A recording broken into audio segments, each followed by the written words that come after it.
Hey class! So if you're one of those people who knew exactly who you wanted to do for your leadership project, props to you.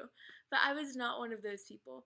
So I decided to do what any good millennial would do and Google it. So let's Google it together. So I started my search being very creative, Googling autobiographies about a great leader. Of course, that led me to opening so many tabs and getting to read about all of these incredible people, but being more lost than ever on who I wanted to do my project over. So I decided to ask my roommates what they thought made a great leader. To me, a leader is someone who faces adversity without fear. To me, a leader is someone who is strong and stands up for what they believe in. To me, a leader is someone who is gracious and compassionate. So after talking it over with my roommates and making them record their answers, I finally settled on my leader. Someone who faced adversity without fear, someone who stands up daily for her beliefs, and someone who is gracious and kind. And that person is Malala Yousafzai. Malala is incredible. She grew up in Swat, Pakistan, where women weren't really encouraged to get an education. And when she was 15, the Taliban banned women from going to school. But Malala did not let fear of the Taliban stop her from getting an education. She continued to go to school, and one day the Taliban stopped her school bus, and she was actually shot for going to school. She wasn't supposed to survive, but she did.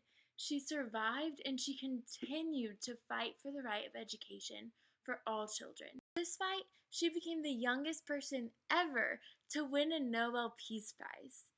I wanted to include this clip of her on Ellen because I think it really is a great representation of who she is as a person and as a leader. Shot in the face at 15 years old, and you have no anger towards the man who shot you. How is that possible?